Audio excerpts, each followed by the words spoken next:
It's a Friday morning, May 7th in the springtime in the great north country of New York State, not far from Minor Institute in Chazy. We've been here within the last few days with a wonderful Woodman of the World project to make dog houses.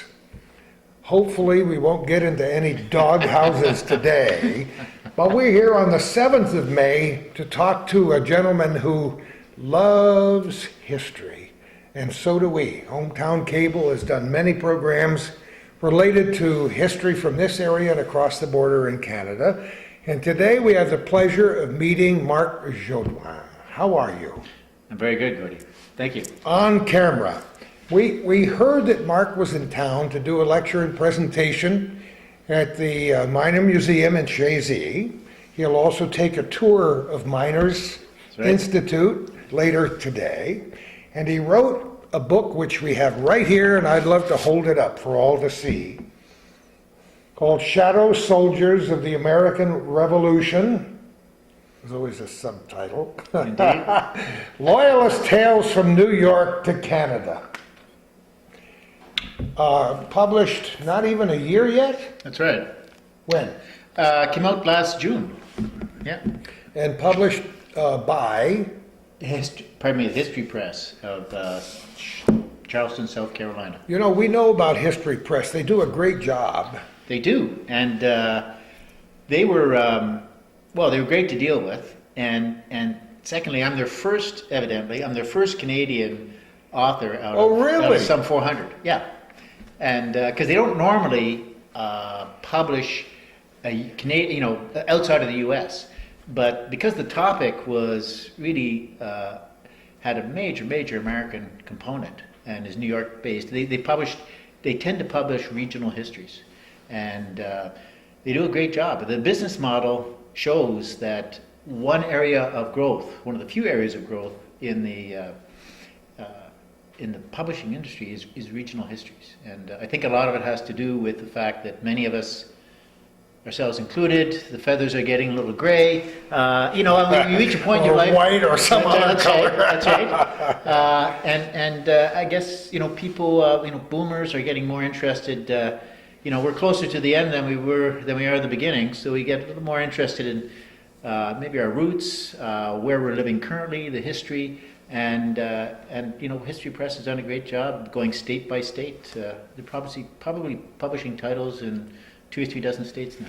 And if our viewers haven't heard of it before, yep, I urge them to Google it, because they've been around for a long time. They've done some magnificent work. Yeah, I've read a lot of their stuff. Yeah, that's the idea too, because everyone's, as we age, our attention spans, even when we're young, they're pretty narrow. The original model started in the UK, where you have more history, longer. It's been around longer, and the population's more condensed. And I'm not sure the business model would work in Canada because we haven't been around as long. Other than in the U.S., our history comparatively in terms of age, it's really the first 200 years of Canadian history is Quebec history. Yeah, sure. And of course the Maritimes.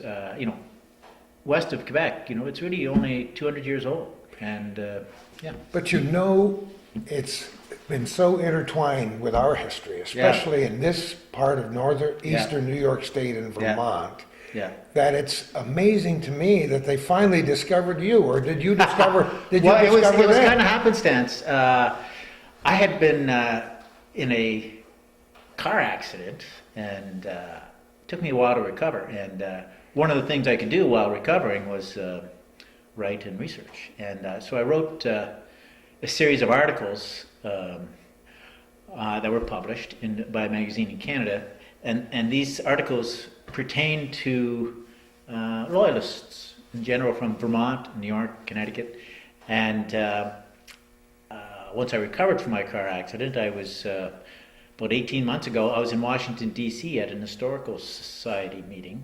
There's a topic that interested me, and there was a representative, an assignment editor from History Press, in addition to other publishers, and we got talking. She said, "Do you have any book ideas?" And so I kind of pitched her. I said, "How about this?" And she said, "Write it up and send it in. We'll see." And I did, and and that was the beginning of it.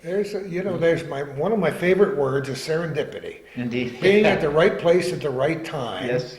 And you were there. Let's go back in time. Where were you brought up? Actually, I was raised in Ottawa, Canada, and which is, as you know, the capital. Great city. Yeah, it's a pretty city, and Yeah. it's a government city. And part of my presentation tonight, I draw comparisons between Ottawa, our capital, and your state capital, Albany, insofar as they're both government towns.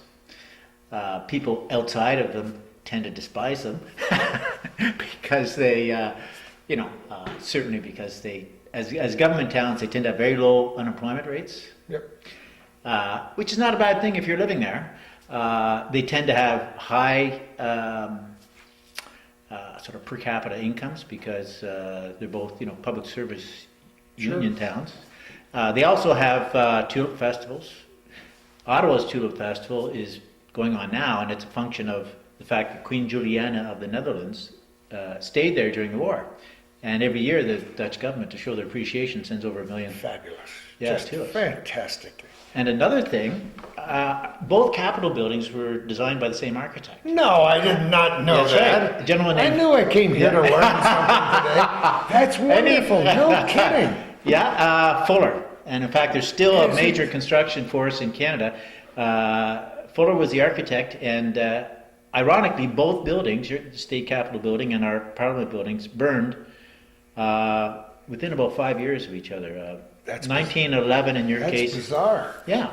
I'll finish this extended piece of trivia. They also have canals. The Erie Canal, pardon me, was a big part of Albany, and we have the Rideau Canal, which runs from Ottawa to St. Lawrence. And lastly, actually no, I think I'll just leave it there.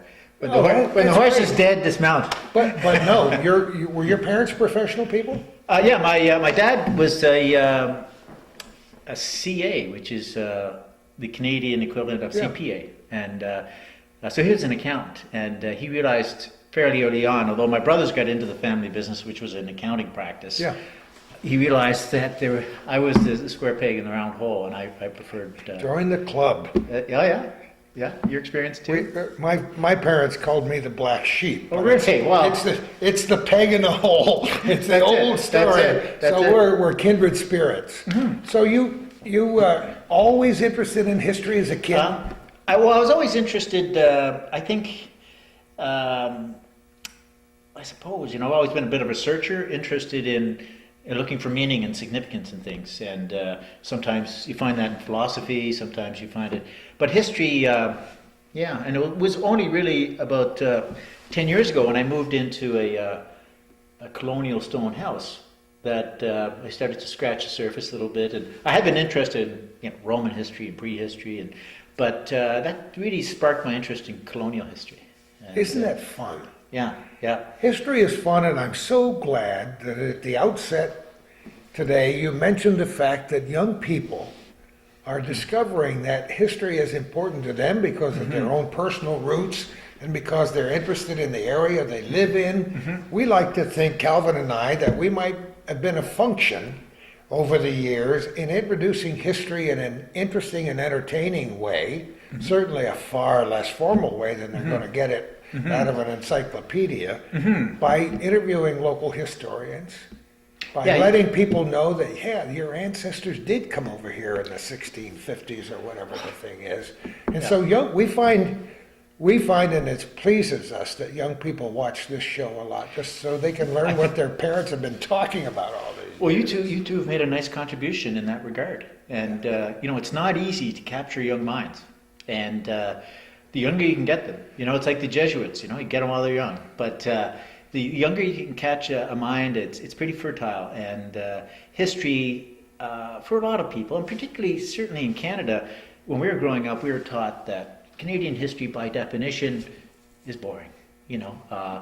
Unlike the U.S., which was born out of revolution, well, to a certain extent, English Canadian history was born out of revolution in the sense that those who fought and lost on behalf of the British, they ended up basically being the founders of Ontario. So, but yes, I think you guys deserve a tip of the hat for being a digital media, and B, getting the number of hits that you do. It's fun. It's great fun because this is a relatively new part of the total experience for us. Because we broadcast on local cable systems for a long time. Yes. Calvin has his own cable station up here in the northern tier of Clinton County. But we love history. We focus a lot on the War of 1812 and the Battle of Plattsburgh. Well, this is Every year 1812 country. it gets closer, Yeah. closer. Well, you're 2 years away. To 1814, 1914, Yeah. 2014. Yeah. Well, this is spectacular. I mean, this, as economically, it's been a little disenfranchised over, and I'm speaking not only of, say, parts of New York State, but parts of southern Quebec and eastern Ontario, and yet it's so rich in history. And I had the good fortune of going down to Plattsburgh last year to do a book signing during the 400th anniversary. Quad? Yes, the quad was brilliant, even though I understand most of the money went south of Albany. Well, we fought against that. We didn't get any of it, but we had fun covering the events. Well, anyway. Champlain, well, that's it. And, to be honest, my experience is with Heritage is that most of the vibrancy and the good work comes from the volunteer community and the field, within the historical institutions, the people in the field. Personally, I haven't found the same passion or verve from the bureaucrats within the institutions, but I think that most of the important work is done in the field, and no disrespect to bureaucrats. I am a private sector guy, but I was raised in a government town, so I appreciate that it. So you went to college and studied what? Journalism. Actually, my degree's in journalism and 4 years honors, and started out in TV news. And in Ottawa? Actually, no, in Toronto and Ottawa. There's up there the equivalent to your public television is or radio. It's certainly in Ontario. It's TV Ontario, Yeah. and I did a little series for TV Ontario when I was a young man, and then also I worked with a local. Well, it's no longer local. Global television, which. I don't know if you pick up down here. So I don't remember global television. Global is now, Calvin nods. He's into this stuff. Yeah, it's now national, Yeah. and kind of emerged as a third network, as an alternative to CBC, as well as CTV, and it's emerged as a third network. Yeah. So did you do topical Well, stuff? I did. Yeah, actually, I had a lot of fun with the TV Ontario. I mean, when you're young, you don't know what you can't do, right? And I was You're making me smile again. Well, I was very fortunate in that I was chosen to be to produce, be a co-producer with a series on international politics and culture, and I was able to spend. I was 26, and I was able to spend. Was it 26 or 27 in that range? I spent 2 days with General William C. Westmoreland. So. Oh boy. Yeah. Now Let's drop some good names. That's great. Well, he was. I mean, 2 days with someone who. And I'll tell you, the only reason he did the show, he came up to Canada to do it. He retired, and at that point, he was still actively trying to help script his legacy in history. And I'm sure, as you know, history will not be kind to him. But the reason he came up to do the show was that his son was going to McGill University in Montreal, and back in those days, our signal got into Quebec. And, sure. But he was a gentleman, and certainly the burden of 55,000 men dying on his watch, you could tell it was something he carried. But I also interviewed, again, I was young and foolish. Jane Fonda in New York as a political interview as opposed to a Hollywood interview. And I would guess it would be a political interview. Yeah, and she was, to contrast the two, because in the Vietnam era, I mean, a lot of your viewers probably, I don't know if they remember too much from that era, but they were the two bookends of. Many of our viewers do. Yeah. They're poignant memories for. Well, but both of them, it was interesting to experience both in the sense that they, believed so passionately about what they stood for, and she liked I remember back in those days we were shooting film, and we shot,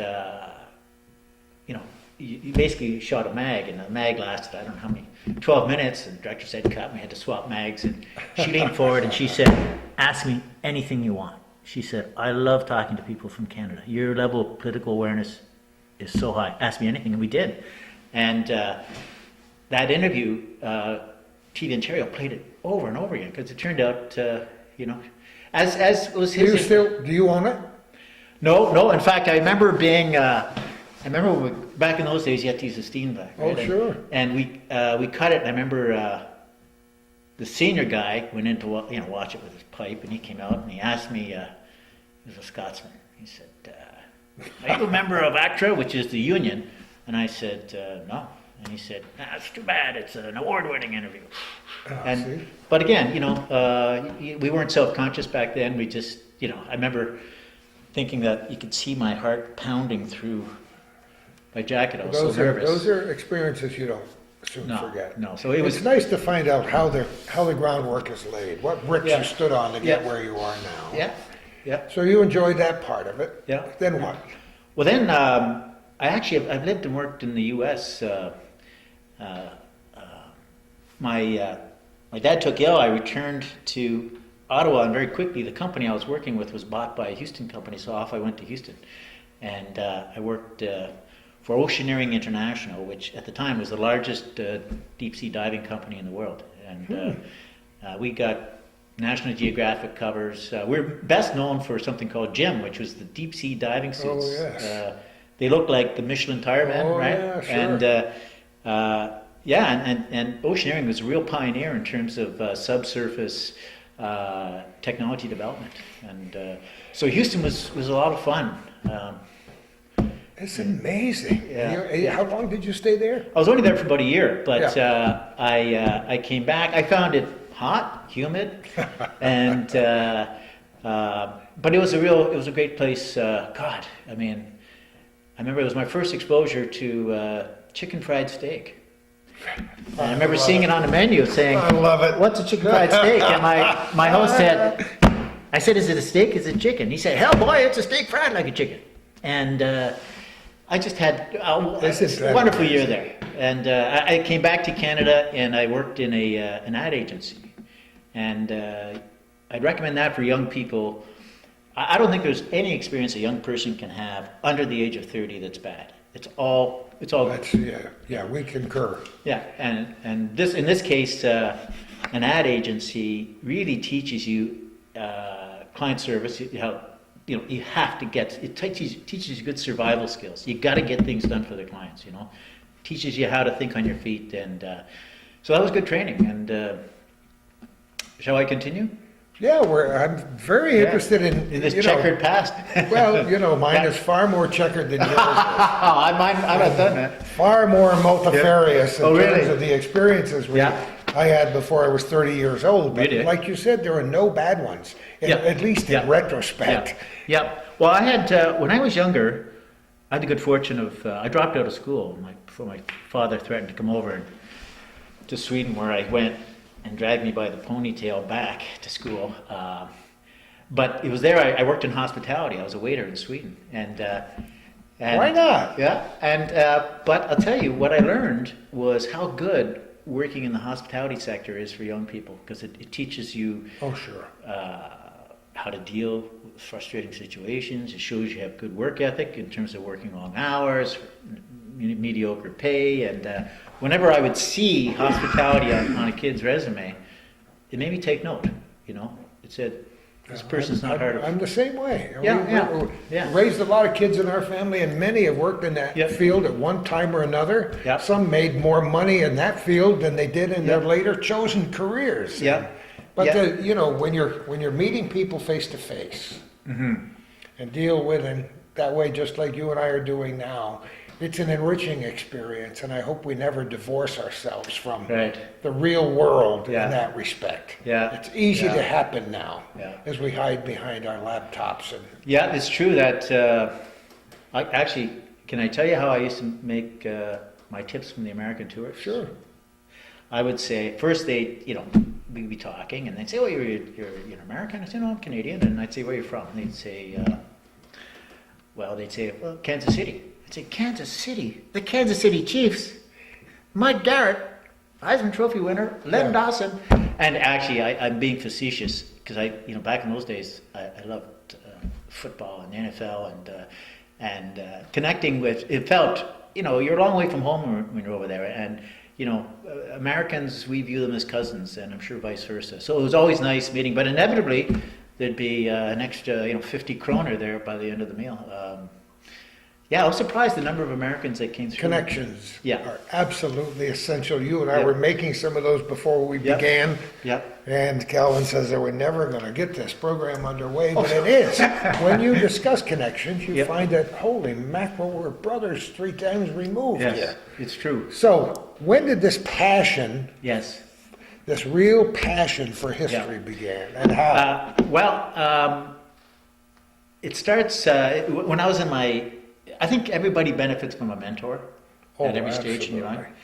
And in my heritage home one day, knock on the door, there showed up this bright-eyed 70-something woman with a fellow beside her. And she introduced herself, and Coral Lindsay, charming woman, head of the local historical society, and my home was a heritage home, and she was bringing over a fellow who had discovered that the whole, he'd been doing some genealogy, lived in British Columbia, in Vancouver, through a silver tea service that he had inherited, was able to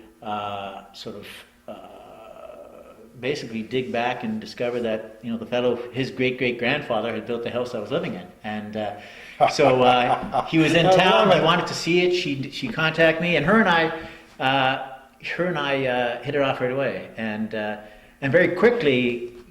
She started tossing interesting. I guess she sensed my curiosity. She started tossing interesting things, not the least of which was the fact that the original settler in what is now the modern expanded boundaries of the city of Ottawa was a fellow by the name of Roger Stevens. He was a Vermonter, and he had fought in the Revolutionary War as a spy for the British Army Northern Department, and he just all I have to do is throw stone into the lake from here, and he used to paddle up and down.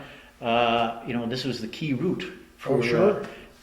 So people associate Ottawa, as we said earlier, with being a sort of a bland government town, and it's hard for them to perceive that the original settler was actually a bit of a kind of a Canadian Paul Bunyan. He had been captured 3 times and almost hanged by the Patriots, and escaped, and eventually built the first homestead up there. So I thought, that's a story that, from my journalism days, I knew that the stories that don't get a lot of airtime are usually the best stories. And so I resurrected his story, and then others like him, and that's how the ball got rolling. But have you been lecturing for a long time before you wrote the book? Some might call it pontificating, but no, I've been... Well, I do a lot of that too. Actually, I guess I would get speaking... I get speaking gigs. I guess from my TV days, I realized, it's easy to, as you would know, as a current broadcaster, if you have the opportunity to introduce visuals, not every show has 2 good-looking guys that are, Here we go. He's gone over the edge. I know you can't cut, but so I use a lot of visuals, and I try to make the content as accessible, particularly to the younger folks. And so I started to get some speaking gigs and invitations before this, going back a couple of years. And it's really, an honor to get them, particularly historical societies and heritage groups that have been around for a while, because they've seen and pretty well heard everything. And as a former marketing guy, marketing boils down to positioning. Positioning boils down to one thing, which is differentiation. How can you differentiate what you're presenting from what they're used to? And that's been my approach. Is this what you do full time? Well, I didn't start out that way, but it was an avocation. A full time.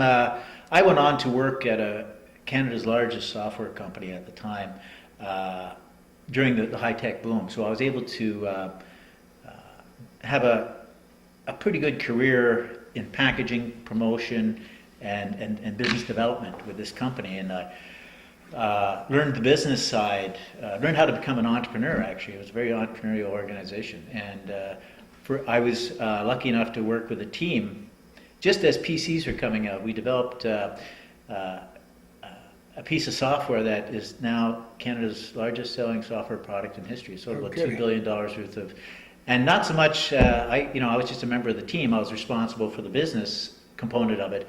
But what I learned in that experience was that teams work. I don't necessarily think institutions, be them public or private sector, work, but teams do. And we were able to build a team, and we created a concept of rapid fire prototyping. We try it, get it to the customer if they liked it. It was the first desktop product of this company, and so that's how I became an entrepreneur. And at that point, I got into marketing, and in fact, helped co-found a couple of companies that we eventually, one or two tanked, but two we were able to sell successfully. To the most recently one to Quebecor. And they were with the digital revolution. They were doing a roll-up of digital marketing companies around the world, and they bought our company, and they made me VP of marketing for the rolled-up company. And so from that point on, until my car accident a few years later, I was doing sort of fairly high-end marketing consulting. And I intended, after my car accident, to get back into that. But as it turns out, my avocation of writing history seems to be taking over. It's amazing Yeah. how circuitous the road becomes Isn't at it? times. Yes. And it takes so the accident for you was maybe a life-changing event. Oh, totally. Yeah, totally. And in fact, prior to that, I had been very lucky. I mean, I had seen a lot of the world, over Europe, over the U.S. I'd also worked in L.A. and New York and Toronto, in addition to Montreal. And I had a pretty compressed career. And then, a pretty successful career. I was lucky that way. But then, kind of as all things in life, you can't foresee change. You can't manage change. And I suffered a lot of loss in terms of friends and family. And before my car accident, I had been going through, a couple of years of, it seemed like extended grieving. So when I got back out on my feet, I thought, well, life should be measured in days, and take them as they come. And life is too short not to do what you feel passionate about. So that's kind of the way it's going. So it's working for you now. It is. You're pleased with the response to your book. Yeah. And there's a couple more in the pipe. There's one on Vermont. Imagine, hopefully a year from now, you'll see one with a green cover for the Green Mountains, and it'll be Shadow Soldiers, basically loyalist tales from Vermont to Canada. That's wonderful. I like that idea, and obviously you're happy in the skin you're in right now. Well, except for this part. Yeah. This purple cheek is a result of, but that was another example of life is short. Last week. Like it really matters. Yeah. Well, I was very close to. I did a header over my bike last week, and I was. Okay. Oh yeah. It was like not too many guys who remember Tony Caligliaro. Oh gosh. Remember Tony C? Of course. With that terrible eye. Oh God. That's what I looked like, Tony C. Boy. And the doctor thought that was my handlebar, and he said, you just Don't be doing that anymore. That's right. Ever again. Yeah, that's right. So, but it was another classic case of, life. You don't know what's going to deal. You're trying to prognosticate. Yeah. We're doing this on the 7th day of May, the day after the Dow Industrial Average, the stock market, took the biggest drop in its entire history in the shortest period of time. Really? Yeah. I was sitting at one television, my wife was washing clothes, and I'm giving her a second-by-second report as the Dow Jones average is dropping 100 points a minute. And in 16 minutes, it almost went down 1,000 points before it began to recover. I just caught the news at the end of the day, and I had a quick glance at the paper this morning. I didn't realize it was so precipitous. So what I'm saying is, nobody knew that the day before. And so here we are, and we don't know what's going to happen at 2 o'clock this afternoon. Yeah. But history is preserved. We try. In your mind, and hopefully in many others because of this. So tell me how you put this book together. What's in there? Well, there's, my degree's in journalism, not math, because if you read the back cover, well, I'll read the back cover. Quote from George Washington: in letting loyalists leave, we are depriving ourselves of the best and brightest men in our country. Washington knew that the loyalists had something to offer. However, it wasn't to be that he could keep many around. In 1778, New York State Patriots forced colonists loyal to the British government to flee north into what became Ontario and Quebec. Back then, it really was just Quebec. Oh, yeah. Many of these defiant young British Americans soon returned south as soldiers, spies, and scouts to fight for their farms along the Mohawk River, Lake Champlain, and Hudson River valleys. Eventually defeated, they were banished from their ancestral homelands forever. Sad but true. And this, I set it up by pointing out the math. Offers an enlightened look at 10 young men and women. If you look, there's actually 11 chapters. And the reason was You just added a whole That's right. a whole new dimension of charm. That's right. Well, That's wonderful. In fact, there was. That's typical of something I would do. Well, I love it. Yeah, I can't remember. I think it was because I had enough elbow room to put in another chapter, and I forgot to check with the editor. They do such a nice job here. I like this cover. And They've always done a good job. They do, and it's a the books very- they do are appealing. it's a very talented young company. I had the good fortune to go there. Oh, you And- did? Oh yeah, and for a lot of them, it's like Oh. going to grad school. Yeah. You know, in fact, a lot of them are grads. They get a lot of talent at Charleston. Yeah. And one of the neat features was because as a businessman, I wanted to go down and see the sort of business model for myself to see if there's an opportunity in Canada.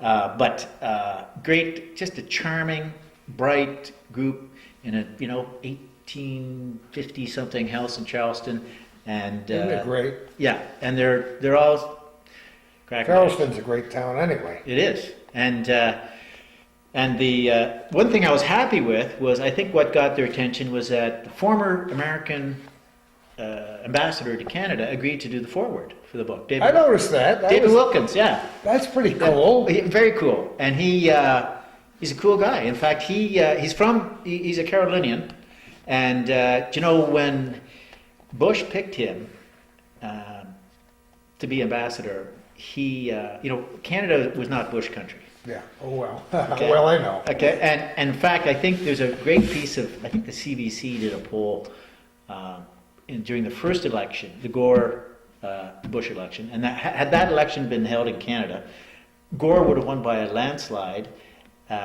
except in every province except one, which was Alberta, and even then he would have won by 10%. So Canada's sensibilities were not necessarily supportive of Bush, but so when he was described as a Bushman, he got the job coming up to Canada without a lot of exposure to Canada. He, at first the political intelligentsia and the media elites weren't very kind to him, but he earned their respect by getting the job done. Very affable, engaging guy, and he solved the softwood lumber dispute, which was huge. Oh, yeah, I guess it was. Yeah, and he, That was very nice. That's a coup. And I contacted his office, and I said, and I explained it, and I think why he did it was primarily because History Press is a South Carolina company, Yep. and so he was a charm to deal with, and Oh, that's great. And it doesn't hurt to have a forward like that. that's right, and he certainly the idea, the concept of the shadow soldiers, the name of the title, and he mentions it in the foreword, is these people. They fought as gamely as the Patriots, but they lost. And they're sort of been relegated to the shadows of history ever since. Yeah, and that's why a book like this is so absolutely important. I was thinking as you were talking, how fortunate we are, Calvin and me, to live this close to the Canadian border, and that's been true off and on through most of my adult life. Okay. So that we get the best of all worlds. You do. And I've always favored a great deal of what I see on Canadian television. I like the way it's a different cultural world across that border for all the reasons that and we don't have time to get into today. But news is different. Yeah. Television programming has always been different. Yeah. And we're lucky to get both sides of the story. And Kelvin, I know, watches Canadian news Yeah. often. Every Yeah. day I watch Yeah. Canadian news. I Yeah. compare it with our news. Yeah. Of course, I'm a news hound, having Yeah. been in the radio business, news business for Yeah. many years. So I'm interested in various points of view. Yeah. And I like, in many ways, the Canadian point of view, and I'm not patronizing you because you're here today, but we are lucky to live on this border. But we are lucky because of the things that happened during this time period Right. that you're talking about in your book. Yes, and certainly the way just on your point about media, we have a government network. A lot of people, and it's kind of shocking. A lot of people, it practices advocacy journalism. As a former journalist, that's not my favorite thing. I like news. I like facts. And the CBC is considered to be an advocacy network, and they perceive their role to be, basically take on the government. And PBS down here, I think, is a little more neutral, honestly. I think of all sort of comparable, Perhaps a lot more neutral? yeah, and BBC, I find, is the most neutral of all. Yeah. And but you're right. Here we get the advantage of Yeah. being able to get all sides. If you want to do that, I don't know how many people do it. A lot of people get their news strictly Yeah. off their computers every day and never Yeah. turn on a radio or television. Yeah. I'm just interested in Yeah. everything, Yeah. so I.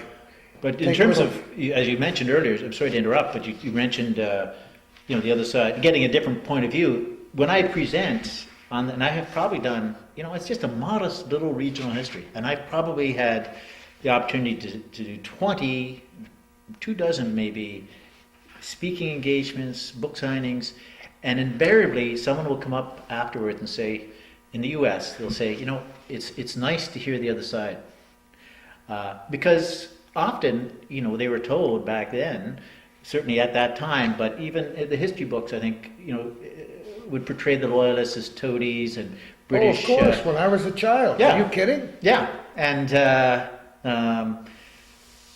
in the same way up here that we would across the border in Canada, that these were almost portrayed as victims, and the reality is, in a sense, they were victims, but they were pretty stalwart too, and they just kind of picked the losing side. And who would have thought? I mean, honestly, who would have thought that Washington and the Continental Army would win? I mean, the odds were so against them. I mean, you don't get a guy like Washington come along too often, okay, as a general. Now, mind you, he had trained in the British Army. Of course. Right, as they all had. But the American leadership, guys like Putnam, again, there's another connection to Ottawa. The original settler on the Ottawa River was Israel Honeywell. And his father was, in fact, the first chapter of that book, Rice Honeywell. And his father had actually fought with with Washington's army in the Battle of Long Island, the first major battle. And he saw a lot of action. He was with Benedict Arnold at age 18. He was with Benedict Arnold in the Siege of Quebec. He, I guess it was the following winter, 19, he spent at Valley Forge, which was, a major event in terms of certainly in terms of the history of the American Army.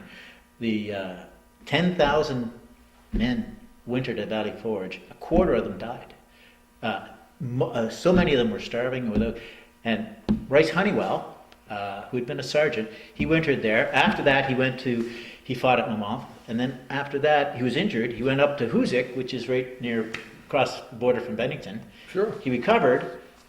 This is an American true blue patriot, but he fell in love with the daughter of a Tory spy. You gotta love it. Yeah, it's all, you can't make this stuff You up. couldn't make this That's up. right. So he moved after the war up to join her family, now near a town now called Prescott, and he was thrown in jail on suspicion of being an American sympathizer, which he was.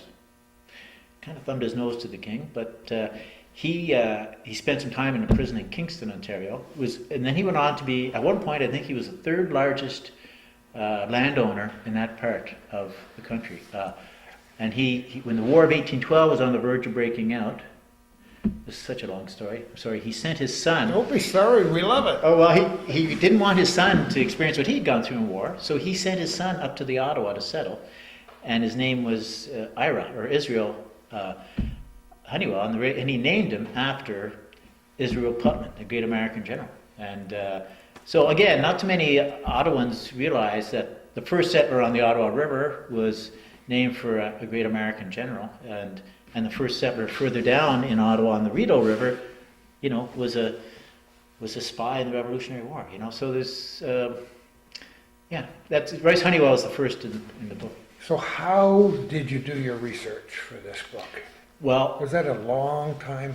well, You decided to write the book before you did the research, or had you collected I had been a lot of this? I've been collecting the research on the various stories, and then when I realized that, first of all, I think it's really important to position me and others like me as heritage writers as opposed to historians. Mhm. And the distinction in my mind is historians, they spend the long, arduous hours in the archives, in the library. They do primary research.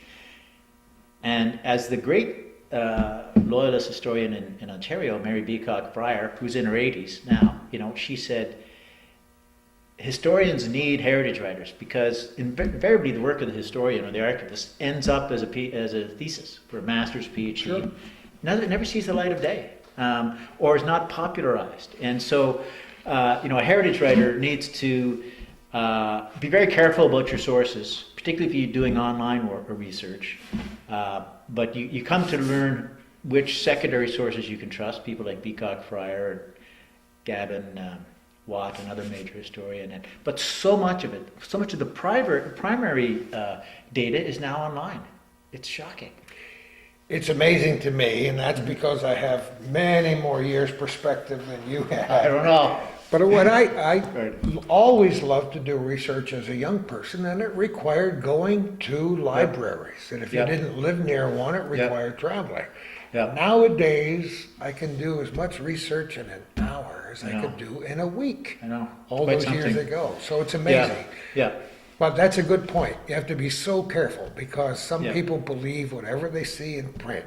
And I'm sure every Yeah. word in this book that you've written is absolutely factual and accurate. Well, it's funny when you. It takes a lot to offend me. I won't try. But when I'm at, when I'm presenting, invariably there's one or two hands that go up that correct me. And Oh, really? oh, absolutely, and I don't mind that because they may want to reprint it. And I don't mind it. In fact, it's my duty to get it right. And so, by all means, I have among the nicest things I get. There was a lot of lonely hours doing that sort of thing. But the nicest thing I get would be, invariably I get letters from sweet people just having read it who are descended from someone in there, and That's the encouraging part. That's Yes. wonderful, regardless of what their contribution is. yeah. Yeah. Yeah, and to think that people, I can only imagine how fulfilling it must be for a great, if you look at a popular historian like McCullough, to have his books. If you think about the power of having, many thousands of people digest and internalize what you're bringing forward to them. I've experienced it on a small scale, but certainly the great writers must find it very fulfilling in that regard. It's difficult when you're doing research to get through the bias when you're looking for facts because everybody's got a point of view. We mentioned that talking about Yeah. Canadian Yeah. politics and American politics. Yeah. So when you're doing research, you have to realize Yeah. what bias did this person telling this story have? Yeah. Did it color Yeah.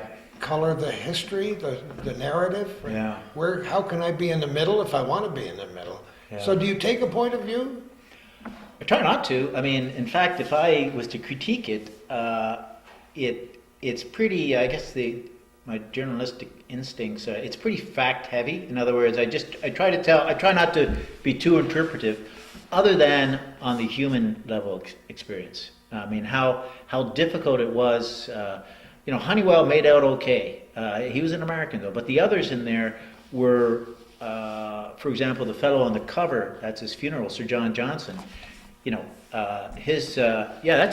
that's his actually funeral in Montreal, and that's his picture up. On the right. He was his father was Sir William Johnson, who was a great British American and a great New Yorker, and he owned hundreds of thousands of acres, and he was a true Renaissance man, and he was the first baronet in North America. Sir William Johnson, John Johnson, his son, inherited the title. But Sir William Johnson died on the eve of the Revolutionary War. His son took over, but he arrived in Canada literally having lost hundreds of thousands of acres and estates, and so it's hard not to see that as in a tragic sense. But what's so encouraging is the way in which a lot of these people recovered and built new lives. And even it's amazing resiliency, and we think we've got it today, but we can't even imagine what it was like for these people. He took, when I think it was General Dayton was attacking his estate at Johnstown. It's still there. By the way, it's in danger of being closed by the New York Parks Commission. Believe me, we're familiar with that scenario. It's shocking, really. It's terribly shocking. And he ended up, he crossed the Adirondacks with his 170 of his tenant farmers. You read any objective description of how they arrived. They were close to death, almost starved, bedraggled. And he was so game, there was an American troop that was retreating from the Montreal area. He was given word and he gave chase. So these guys had, Can you believe it? Yeah, they had the right stuff, these guys. Isn't that amazing? And they certainly, the point I make is, I'm not sure who wrote it, but at the time, it might have been John Adams or somebody had estimated that when the war broke out, a third of the people supported the British, a third supported the Patriots, but another third didn't give a damn. In fact, all they supported was hearth and home. They just wanted the farms. You can understand that. Yeah, but then pretty soon somebody throws a lawn dart over your fence. Well, you throw it back, and you burned your friend's farm, and he happens to be a patriot. Well, then you're going to sign up, and that's how these things escalate. And there was a lot of volatility in those days. Yes. And we still have that kind of thing now, but not anything like it was back then. And so it was important that you chose for you personally, and hopefully for the sake of history, especially in this area. Explain a little more what a loyalist was. Well, certainly. For people who may not know, because this program now is being seen on the internet and places where that isn't even a word. Because I have to make sure that, I'm looking distinguished. I have to make sure. I've been speaking. I don't think there's any mistruths so far, but I'll tell you this: for easy figuring, the way to understand it is, think of 1775 and think of two towns in Massachusetts, Lexington and Concord. Lexington, the first shots were fired. Within a year, 1776, Declaration of Independence, and people were forced to sign an oath to say you're either with, that's if you lived in the colonies, you're either with the Declaration of Independence group, with the Continental Congress, or you weren't. And if you were, you're a patriot, you were required to take up arms if you were healthy. And if you weren't, well, what was formed was something called the Committees of Safety. And these were local groups that essentially, if you were with the British, they were legally bestowed with the right to acquire your property. Now, there were some nefarious things going on. Oh, yes. It may be such that you weren't necessarily a patriot, but you envied your friend's farm down the road. Maybe you'd take stand as a patriot. Maybe you'd force them to have to sign and then you'd get in line for the auctions and what have you for their property. And in some cases, it was not out of political, fortitude. It was more out of avarice that these things were taking place. So, there's an ugly side to every war, and there's an ugly side to this. Yeah. So the loyalists, if they said no, we're with the king, typically the head of the household was thrown in jail, and typically the families were rousted and forced into refugee areas, and many of them were forced to go north to the border. This was a tough... There are modern counterparts Yeah. to this Yeah. in various countries around the world. Yeah. I always forget when I get entrenched in a conversation like this wonderful conversation with you, to mention to whom we're speaking. Mark Jodoin, who's written this wonderful book called Shadow Soldiers of the American Revolution, is in this area.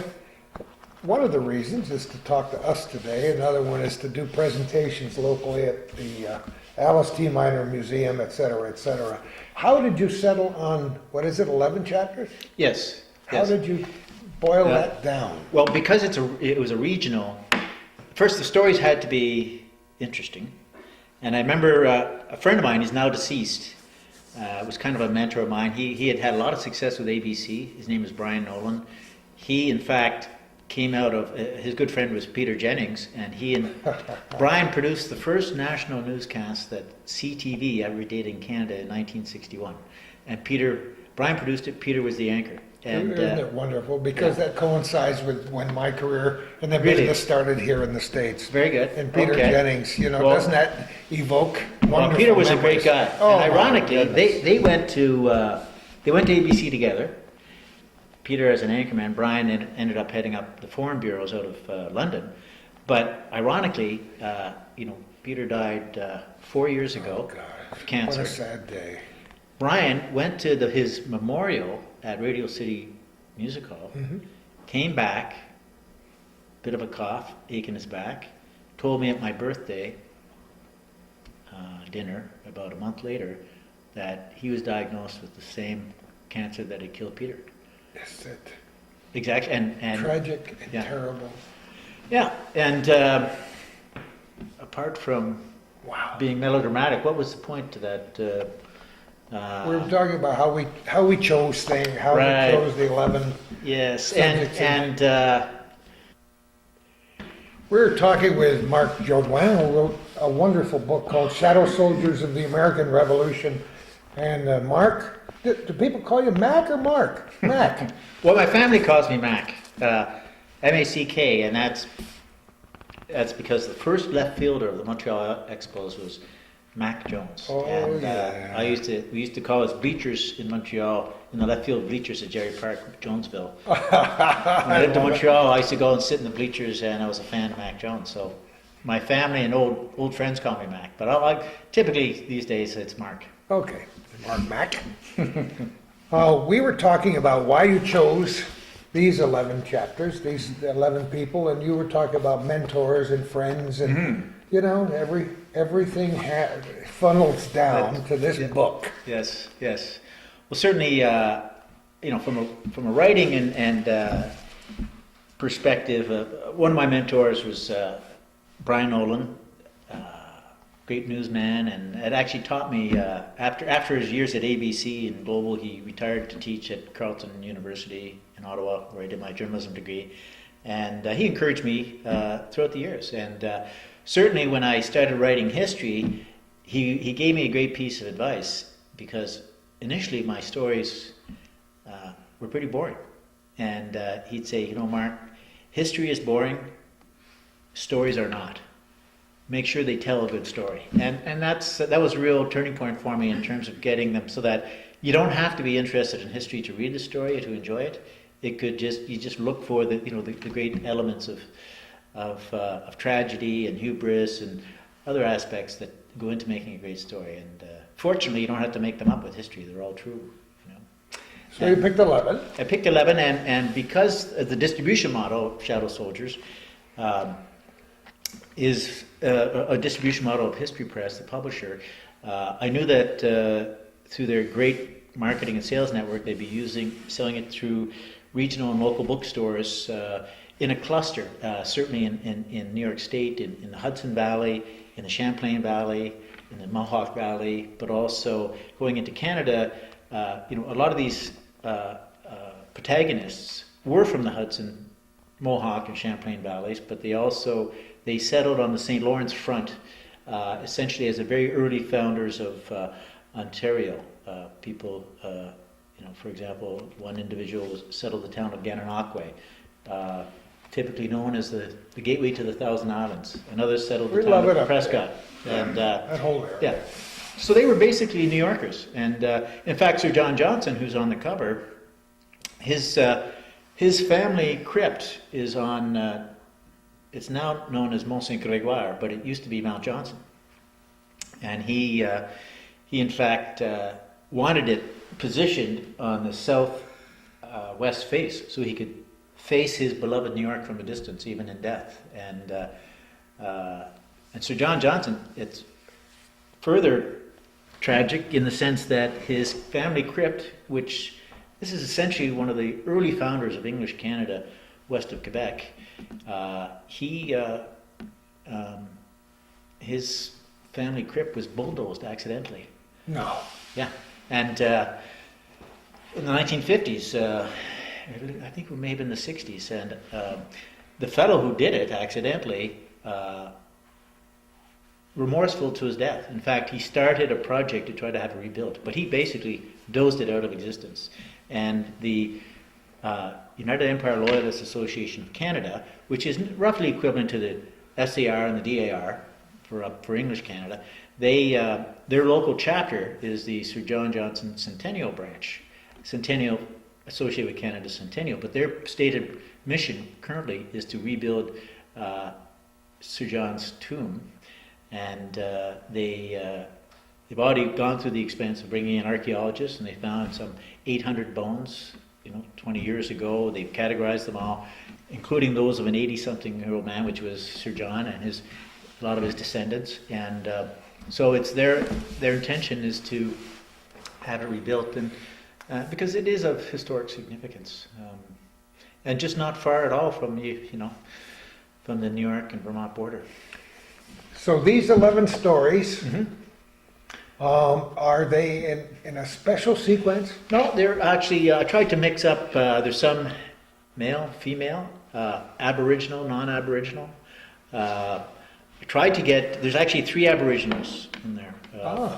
And in Canada, the Mohawk Nation, most Canadians think the Mohawk are indigenous to Canada, but they're not. They're in fact to the Mohawk Valley. Sure. And now there is some dispute about that, because there is a reference by Jacques Cartier to encountering Mohawk/Iroquois on the north bank of the St. Lawrence. And Cartier, as you know, goes back into the 17th century. Those are not insignificant facts when it comes to land claims. But they were settled, the Mohawk people were settled up north, and there's 3 Mohawk actually in the book. One is Joseph Brant, who is kind of, I think, treated unfairly by American historians, because during the war he was known as, the whites called him the Monster Brant, whereas in fact there's no record of him actually being involved in any atrocity. In fact, he counseled his men against it. But the name is misleading. Joseph Brant, he was a full-blooded Mohawk. And it was a tradition within the Mohawk Nation to adopt, or within the Iroquois. The Mohawk were one of 5, eventually 6 nations that formed the Iroquois Confederacy. They were the most fierce. And they had a tradition, almost as a courtesy to whites, whereby they would adopt, if there was a white in the family at some point, they would adopt a white name. And so there had been a Nickus Brant, white, in his 2 generations prior to him, and so he adopted the name Joseph, and was mentored by Sir William Johnson. And what I liked about his story was that there's a reserve along the St. Lawrence called Tyndanaga Mohawk Reserve near Deseronto. Tyndanaga was Joseph Brant's Mohawk name, and it means man who ties 2 sticks or binds 2 sticks together. And I always liked that because of the duality that Joseph Brant on one hand was he was a leader of his nation, a statesman. On the other hand, he was a heck of a warrior. He also lived with a white man's name in a white man's world, yet he was 100% Mohawk. And the town Deserontian, Deseronto beside Tyndall was named for another fellow in the book, his son-in-law, Captain John Deserontian, and who was also full-blooded. And the third Aboriginal is his older sister, Mary Brant, who was in her own right, really one of the first great female political leaders in North America, if you think about it. And she and her brother really felt strongly that the Iroquois should side with the British. They didn't, of the 5 or 6 nations, they didn't all agree. The Oneida, Onondaga, they decided to go with the Americans. The Seneca and the Mohawk decided to go with the British. And as a result, they lost their homelands. Others in there relate to another theme that runs through it for me in doing the Americans are typically associated with being more entrepreneurial than Canadians. Mm-hmm. You really see it in this book. You really see that a lot of the fellows who ended up in Canada, in some cases it was opportunistic because of cheap land. In other cases it was forced upon them. But they really did well. These guys would come up and they started by creating, they get the best mill sites. It's almost as though if they were, for example, there's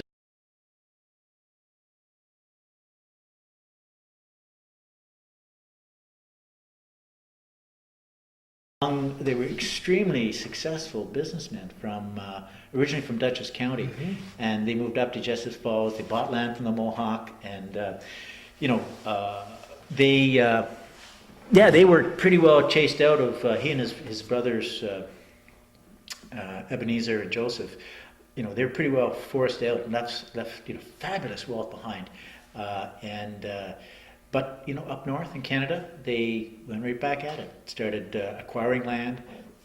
Pardon me, they did receive some restitution from the British government, and land not necessarily commensurate with what they lost, but good, substantial, quality land. And same Rice Honeywell, an entrepreneur, Edward and Ebenezer Jessup from Corinth via Dutchess County, and originally from Fairfield, Connecticut. Real entrepreneurial characters. Joel Stone, Colonel Joel Stone, who founded the town of Gananoque. He grew up learning business. Again, started out in the Fairfield area in Connecticut, and as New York opened up and the Hudson Valley, between he called it the Long Reach between Albany and New York City, and that's where a lot of the trading was done. And Joel Stone actually had a strong retail bent to him as well. But he ended up, he was part of Delancey's group, pretty tough, rough bunch, loyalists in New York. Joel Stone was, at one point he was shipwrecked in Long Island Sound and taken prisoner, and eventually founded what is today a charming, beautiful town. Just across from, might it be Ogdensburg? No, that would be Prescott. There's almost sister towns across the river. And in fact, during the War of 1812, these towns on both sides of the river, be it, Johnstown, New York, and Prescott, or be it Ogdensburg across to, the Brockville area, they were not happy with the War of 1812 because it was interrupting trade. Oh, absolutely. They were neighbors and doing business. That's a whole other story, but it's absolutely true. Yeah, and 1812. This is we were talking earlier. This is 1812 country. You guys have such a rich history going back to Champlain. We enjoy it. We enjoy it so much, and we've covered it every year because we're working this whole thing up to a fever pitch in 2014. But we've covered it on both sides of the border thanks to good friends. Yeah, it's good. I know the Canadian government is going to invest in, in celebrating it because they maintain they had the better of the Americans, at least for a while. But the Americans maintain. Of course, most people know that the White House is named the White House because it was burned during the War of 1812 by the British. Yeah. It was whitewashed, yeah. Great story there. This, As you were talking, of course, many images go through my mind, and that's the whole point. If you can make this poignant enough for people to see pictures, but you pick pictures. How did you choose what images to put with each photograph? Was that difficult? I mean, with each chapter. Well, I did maps. I did maps for each one to give people a sense of how these people zigzag back and forth across the Quebec border and the New York border, and also the pictures. When you sign a deal with a publisher, you're committed to a certain number of illustrations, and Oh, you are? oh, absolutely. And Okay. so I committed to a pretty high number, and that led me to in cases where I couldn't find an appropriate image. I did a sketch because I'm lucky I can draw. Oh, okay. I suppose you did this sketch. No, actually, I did the map. Those Yeah, two the are map. monuments. They might be monuments to Lexington and Yep, yeah, and Lexington and Concord. But Yeah. so you did this. So you had to do. Oh yeah, I did You a had to few. put pen to paper, didn't I you? did. Yeah, and it was kind of fun. And That's as I said, interesting. when I was doing it, I was recovering from a car accident, so I had the time, And It's amazing what fate deals you, yeah, isn't it? And yeah, it's all good now. It's all good. Yeah, it's good, and of course, retrospect is always wonderful. Well, there's a picture. We A friend love of mine. this one. We've been there, done that. That is truly one of the great North American ruined forts, Crown Point. Oh boy! And I should when see it when they have 3,000 reenactors. Oh, I there. can't imagine. Oh, and again, my. this is, America was forged from this area up here, and you're so lucky with, Ticonderoga, it's a rebuild, but what a job they did. Okay, and better now. Yeah, yeah. We go through ebbs and flows where we don't know if we can keep it open. We don't. Yeah. We talked about Yeah. New York Yeah. State parks that are in danger Yeah. of closing. We have Yeah. several in the same area, but then we rise from the ashes and, Well, yeah. and pick ourselves Yeah. up and dust Yeah. ourselves off. Yeah. Well, one of the things, as I'll be speaking, part of my conclusion tonight is that one thing I've learned is that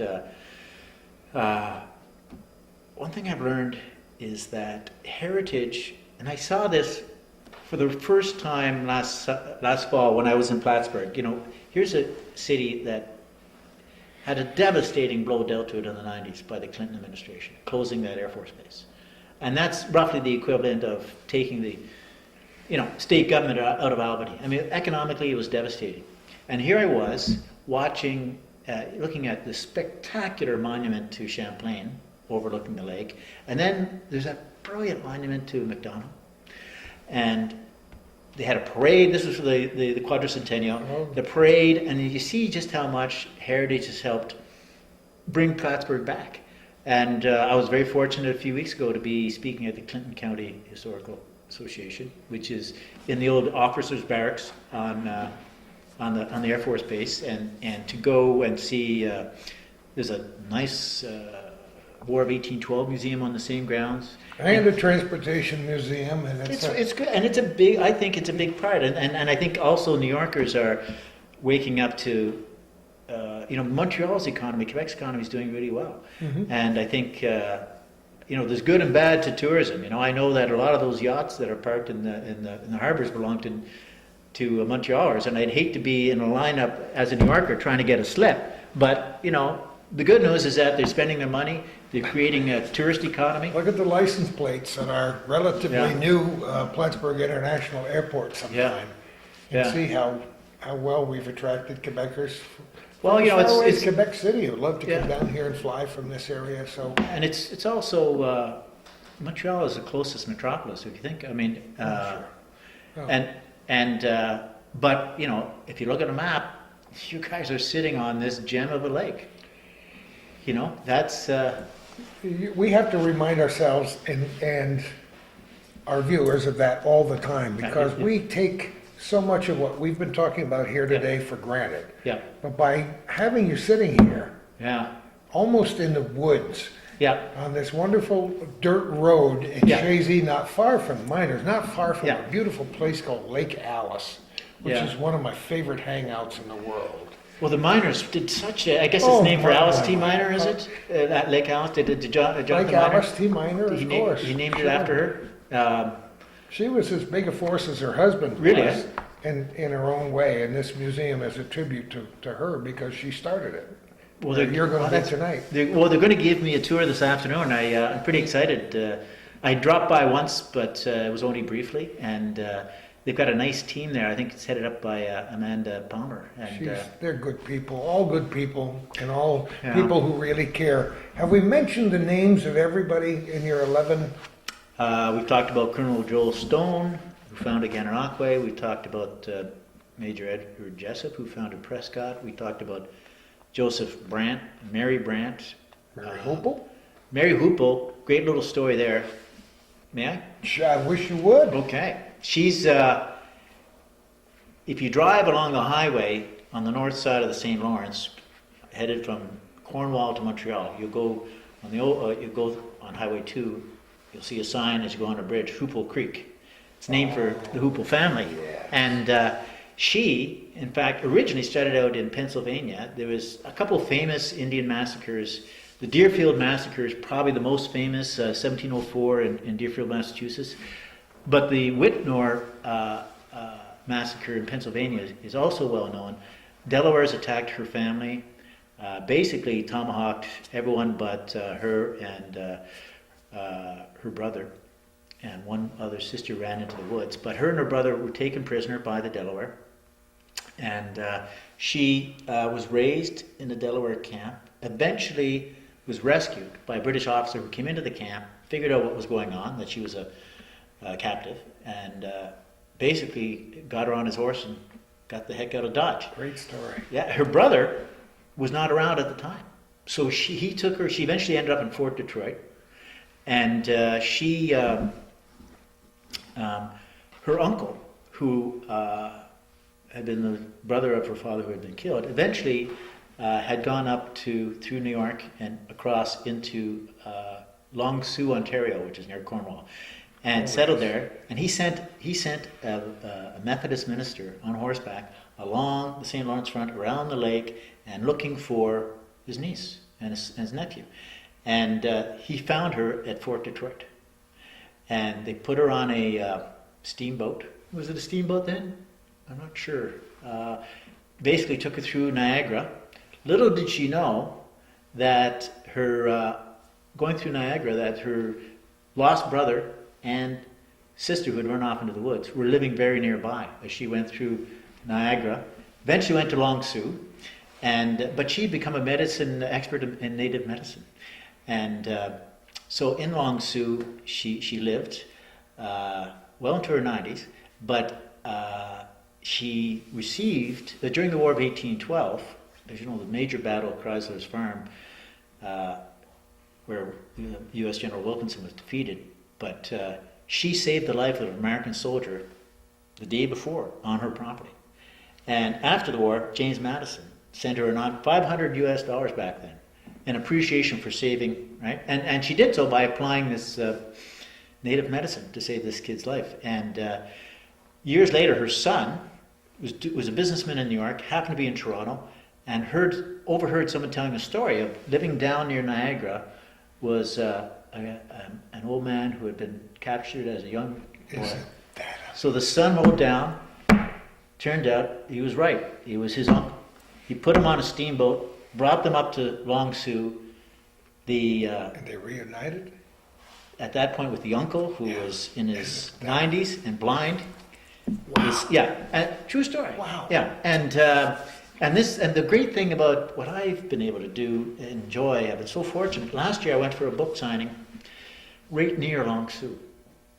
And to hear, and there's one Loyalist descendant there, he said, "Oh, I love the story about Mary Hoople." He said, because, my grandfather used to talk about old lady Hoople, and, oh yeah, it's just, love it? yeah, it is great stuff. And The feedback is, especially for something like this, is Yeah. going to be Yeah. rewarding for you. And tonight, speaking of Clinton County, somebody came up to me afterwards and said,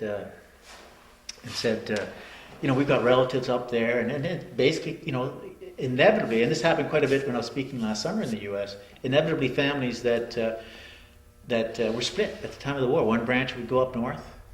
In fact, I mentioned Israel Putnam earlier, General Putnam. There's Yes. a little village, Putnam, Yeah. up in Ontario, which is, part of his family that came up, the loyalist side. And so apart from last summer when I was doing these speaking gigs, apart from talking about healthcare, which is what a lot of the audience members wanted to talk about, they were talking about their distant relatives in Ontario and Quebec. Everything is connected. This is Yeah. one of my favorite themes and mantras in my entire life, and you discover these connections. Yeah. And it's easier to make connections when you understand a little bit of history. Yeah. And The connections self-present. they do. They kind of bubble up, don't they? At the risk of being philosophical, I read and study a fair amount of Buddhism. Do you really? I do. I should have known. And I only mentioned it in the Should've known. context of, I remember one of the first teachers I had said, Mark, how's it going? And when you learn to settle your mind and contemplate Buddhist meditations and what have you, the first thing you notice, she asked me, how's it going? And I said, well, I'm noticing all these connections. I said, it started, it's like, I said, but it started, and usually I used to write them off as happenstance or serendipity, and yet they're happening more frequently. Of course. And as a sage Buddhist can only do, she said, well, Mark, they've always been there, you've just never noticed. And it's true, they are there, and it's our awareness of them. History's a great kind of looking. Yeah, you unlock these wonderful memory boxes. Yeah. Memory boxes, that's a nice way of. It is. We pack things away sometimes, and it takes a person like Mark Jodoin to open that little time capsule. And, we shouldn't pack them away because I've said it 1,000 times on this program that we don't know where we're going unless we know where we've been. True enough. And this is true, and Calvin said we ought to talk about how the Patriots were along one side here, and we had this buffer zone, and the Loyalists on the other, and that was all a part of where we are. Yeah, well, you're right. Calvin, the group he referred to up here. I mean, the American may have been the larger country, but is most vulnerable up here, and to keep an eye on the border, living with the ever-present threat that the British might come back with a vengeance. That was part of a lot of the roots for people up here, and knowing that, and the farms, and the countryside is so beautiful. It's hard to imagine that they came up here with malicious intent. They didn't. They came up here to protect their farms and the properties that they had won, in a fair fight. I mean, a lot of Canadians, more thoughtful Canadians, have a great appreciation for the extent to which Americans embrace their history, and in most cases it's absolutely justified because, as I said, you shouldn't have won that war, but you did. And I love it. Yeah, no, I think it's one of the great stories that and the British, but the British were basically outfoxed. And the British underestimated their enemy, which was always a mistake. Colonials. The British did not respect colonials. In fact, on the British side, there were very few colonials that they respected, even fighting for them. Mm-hmm. And they learned the hard way that they made a mistake. It's wonderful. It gives us a great perspective about what we're doing here and where we live. You've mentioned the names of charming places on both sides of the border, especially on the north side of the St. Lawrence River, all the way down through places that are near and dear to my heart and have been for all of my adult life. And I mean, you talk about Prescott, and you talk about Kingston, and that wonderful fort in Kingston. Fort Henry. At Fort Henry in Kingston. Yeah. And the little ferry that goes over to Wolf Island and then over from to Cape Vincent, New York. I bought a boat in Cape Vincent once. Oh, did you? Yeah, I loved Talk about charming areas, and all the way down to where the river opens up into the lake. Opens up into Lake Ontario, and the lighthouse, and so on. maybe, just maybe you will inspire people to study a little more about the history and you do that by, of course, buying several copies of this book, That's right. distributing among your friends and relatives, and then by taking weekend tours, driving tours with your family and say, Yeah. kids, this is what he's talking about. Here's And- Gananoque. We're going to And it's going to be more affordable. I think with that market correction yesterday, the Canadian buck dropped 2 cents yesterday. Oh, isn't it amazing? I know. Calvin and I have lived here a long time, and me a lot longer than Calvin in terms of my age. But we've watched that Canadian dollar ebb and flow Yeah, isn't that something? over the years.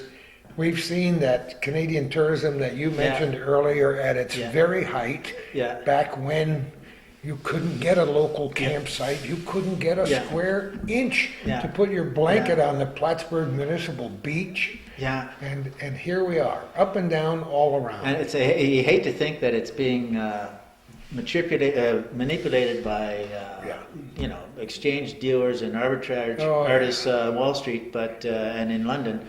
But we're at their mercy. Yeah, we are.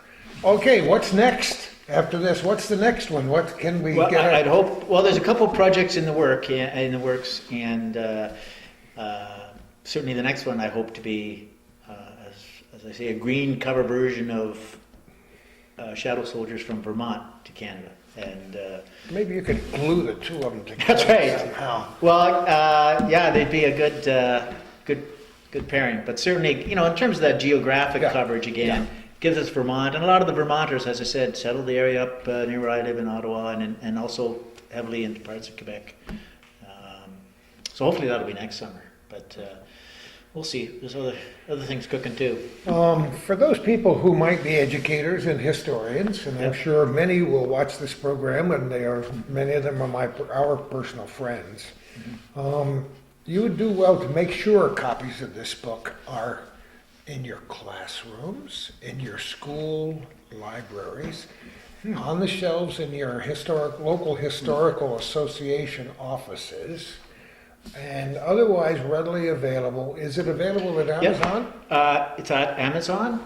One thing that, in the first time you publish, the first shock you get is that within a nanosecond of it being available, Amazon will mark it down. But it's on Amazon.com. It's also available. I've lived through that. It's also available on the historypress.net website. That's good to look for that anyway, Yeah. and you'll be able to see their catalog there. Yeah, and I also have my own little site, Mark Jodoin, MarkJodoin.com. And No kidding. And did you put it together yourself? I did, and I've been waiting to upgrade it. But yeah, and so those, and also bookstores in New York State. Yeah. That's wonderful. We're doing this on May 7th, 2010.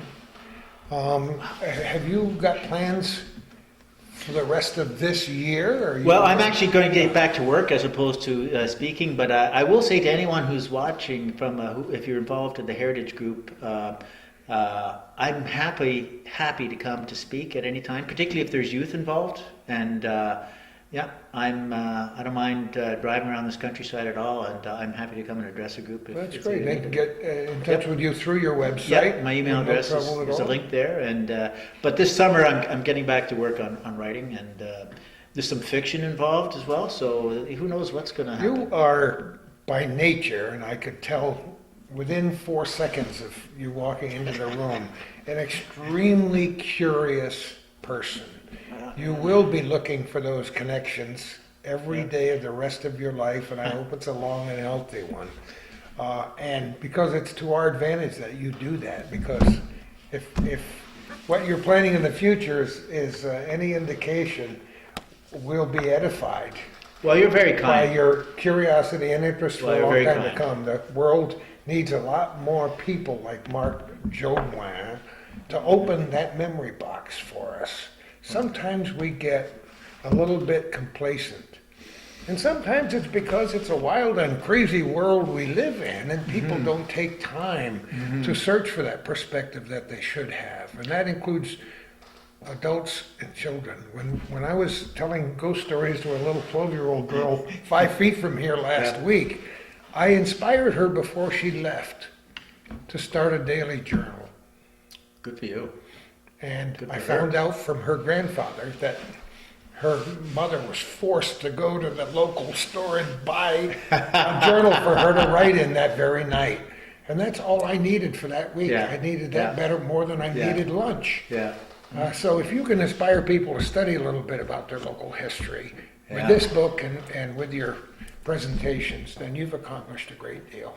Well, it's a small contribution, but I'm happy to make it. Thanks. Done, it's so great to meet you, Well, it's been Mark. my pleasure. I Thank know you. you'll do You and well Kel. with your presentations tonight and your tours of the minor property. You're welcome to come back to this part of the country and visit. It's quite a nice day in May, but in June and July, the Lake Champlain region is spectacular. With any luck at all, maybe you'll get to see the Lake Champlain monster up close. Wouldn't that be neat? Wouldn't that be something? Not too close, but Not too close. Anyway, we thank you all for watching this program as we always do. We appreciate your comments and your suggestions. Thank the Woodman and Lodge 462 here on, what is this, the Macadam Road in Chazy. It's a beautiful place. it is. And the mosquitoes are beautiful as long as they're at least a quarter mile away from me. In any case, thank you for your comments. We always encourage your suggestions. We'd also like to invite you to make out a generous check and send it to Calvin in care of Hometown Cable on the Ridge Road in Champlain. And who knows where we're going to be next time for our little corner.